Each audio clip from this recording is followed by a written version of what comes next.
I was wondering what the meaning behind these posters were. All right. Well, I guess basically the meaning behind what I do is, well, essentially at the end of the day, it's advertising in one form or another. And so I work with bands mostly, or other clients. But when I'm working with bands, I try and take in that specific musician or band in particular, and put forth visually their music and how I internalize it, what it means to me, whether it be a message or just like a brief glimpse into their sound, what it is that they're doing, and then kind of put my own spin on it and bring forth my personal inspirations.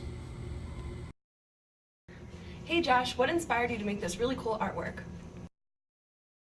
All right, so the inspiration for what I do, everything is hand silkscreen. So what I like is that I do a lot of collage and illustration, and I kind of combine the two in a mixed media fashion. Pretty organically, I do a lot of cut and paste. I do use a computer at times, but I've been involved in the music scene as long as I can remember. Going to see punk bands play and whatnot when I was a kid, and there's always really cool flyers. And then maybe 20 years ago, I was introduced to like the world of like rock posters and silk screening, and it's been done since the 60s with the old psychedelic posters. There was a big boom in the 90s. The scene kind of had a resurgence, and towards the end of the 90s, I found myself involved in that. And essentially, I like it because I start with the artistic portion, and that I get to be creative, and then at the end, when I silk screen everything, that's kind of the process is hundreds of years old, so I get to just get my hands dirty. And it's a process, it's a trade, so it's the best of both worlds.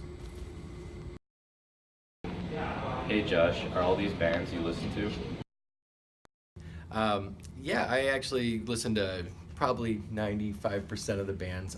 I've kind of found myself in a good position where I have a good relationship with a lot of the venues in town and abroad, and I've been fortunate enough that I get to pick and choose a lot of the shows I do. Some of my favorite bands are just bands that I think I appreciate what they're doing, what they stand for. Here and there, I'll get bands I've never heard of, or people reaching out to me, which is really nice too. It's exposure. But yeah, and through doing it that way, I've formed a personal relationship with a lot of these bands. Some smaller, some bigger. Some start out small and get bigger, and I've been able to grow with them. So yeah, it's a fun avenue to work in.